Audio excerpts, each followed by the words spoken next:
इस सप्ताह केंद्र सरकार ने विवादास्पद नागरिकता संशोधन अधिनियम यानी CAA को अमल में लाने का ऐलान किया है, जिसकी विपक्षी दलों ने काफ़ी आलोचना की। इस अधिनियम को 2019 में भारत की संसद द्वारा पारित किया गया था, लेकिन अब तक इसे लागू नहीं किया गया था।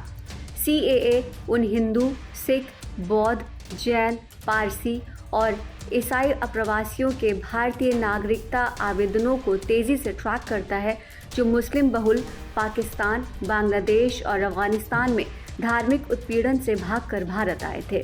देशीकरण के माध्यम से नागरिकता के लिए योग्यता प्राप्त करने के लिए तकरीबन 11 साल बिताने होते थे, पर अब केवल 5 साल में ही नागरिकता हासिल कर पाएंगे। यह कानून इन देशों के मुस्लिम प्रवासियों को बाहर करता है।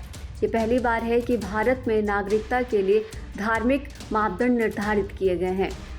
गृह मंत्री अमित शाह ने एक्स पर लिखकर कहा कि यह कानून पड़ोसी देशों में धार्मिक आधार पर प्रताड़ित अल्पसंख्यकों को भारतीय नागरिकता हासिल करने में सक्षम बनाएगा। 2019 में कानून पारित होने के बाद पूरे देश में विरोध प्रदर्शन हुए थे। सांप्रदायिक हिंसा भड़क उठी थी, जिसमें कई लोग मारे गए थे और सैकड़ों घायल हुए थे। इस हफ्ते घोषणा के बाद छिटपुट विरोध प्रदर्शन हुए, लेकिन क्षति या हिंसा की कोई खबर नहीं आई है। राष्ट्रीय राजधानी नई दिल्ली में, जहां 2019 का विरोध प्रदर्शन केंद्रित था, अधिकारी किसी भी हिंसा के लिए अलर्ट पर थे। गैर कानूनी सभाओं पर रोक लगा दी गई थी और संवेदनशील इलाकों में पुलिस की उपस्थिति बढ़ा दी गई थी। विपक्षी दलों, मुस्लिम समूहों और अधिकार कार्यकर्ताओं का कहना है कि CAA मुसलमानों के खिलाफ भेदभाव करता है और भारत के धर्मनिरपेक्ष संविधान को कमजोर करता है। एक प्रमुख राजनीतिक कार्यकर्ता योगेंद्र यादव का कहना है कि यह कानून भारत में नागरिकता के 2 स्तर बनाने के बारे में है, गैर मुस्लिम और मुस्लिम। सत्तारूढ़ भारतीय जनता पार्टी के लिए 2019 के चुनाव घोषणा पत्र में CAA एक प्रमुख वादा था और मोदी द्वारा प्रधानमंत्री के रूप में तीसरे कार्यकाल की चाहत में कुछ हफ्ते पहले इसे लागू किया गया। विपक्षी नेताओं ने भी इस कदम के समय पर सवाल उठाया है और कहा है कि इसका उद्देश्य धार्मिक आधार पर मतदाताओं का ध्रुवीकरण करना है। भारतीय कम्युनिस्ट पार्टी के महासचिव सीताराम येचुरी का कहना है कि आम चुनावों से पहले मोदी सरकार ने CAA के तहत नियमों को अधिसूचित किया है। इसका स्पष्ट उद्देश्य सांप्रदायिक ध्रुवीकरण को तेज करना और चुनावी लाभ उठाना है। आलोचकों ने इस कानून को रद्द करने की मांग करते हुए भारतीय अदालतों में कई मुकदमे दायर किए हैं। भाजपा ने इस बात से इनकार किया है कि यह कानून मुसलमानों के प्रति भेदभावपूर्ण है, जो भारत के 1.4 अरब लोगों में से लगभग 15% हैं।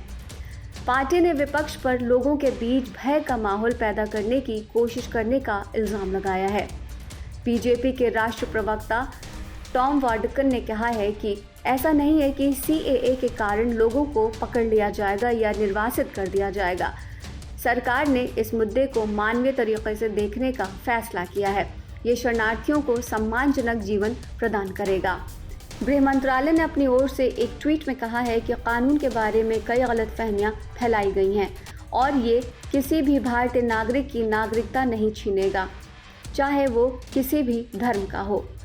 आलोचकों का मानना है कि मोदी एक हिंदू राष्ट्रवादी एजेंडे को आगे बढ़ा रहे हैं और भारत की धर्मनिरपेक्ष नींव को नष्ट करने, धार्मिक अल्पसंख्यकों, विशेष रूप से मुसलमानों के लिए जगह कम करने और देश को एक हिंदू राष्ट्र के करीब ले जाने का खतरा है। मुस्लिम समूहों का कहना है कि CAA राष्ट्रीय नागरिक रजिस्टर यानी NRC नामक एक अन्य पहल के साथ मिलकर उन्हें हाशिए पर ढकेलने के लिए इस्तेमाल किया जा सकता है।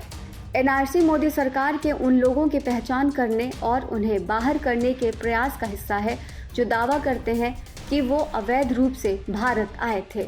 इसे पूर्वोत्तर राज्य असम में पहले ही लागू किया जा चुका है, जिसके परिणाम स्वरूप हिंदू और मुस्लिम दोनों ही सहित लगभग 2 मिलियन लोगों को भारतीय नागरिकता से बाहर कर दिया गया। PM मोदी की पार्टी ने देश भर में इसी तरह का नागरिकता सत्यापन कार्यक्रम शुरू करने का वादा किया है। आलोचकों का ये भी कहना है कि नया नागरिकता कानून उन गैर मुसलमानों की रक्षा करने में मदद करेगा जिन्हें रजिस्टर से बाहर रखा गया है, जबकि मुसलमानों को निर्वासन या नज़रबंदी के खतरे का सामना करना पड़ सकता है।